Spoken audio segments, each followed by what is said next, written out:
देखा के प्यार वाला सपना कि हम बताइयो दुख भेले कतना।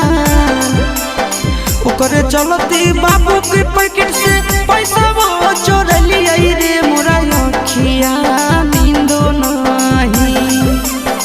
ओकरे चलती बाबू के पैकेट से पैसा वो चोर लिया रे मोरा अखिया नींदो नहीं। सेहो रे छौड़ी के दोसर ले ले जाई रे मोरा अखिया नींदो नहीं। सेहो रे छौड़ी के दोसर ले ले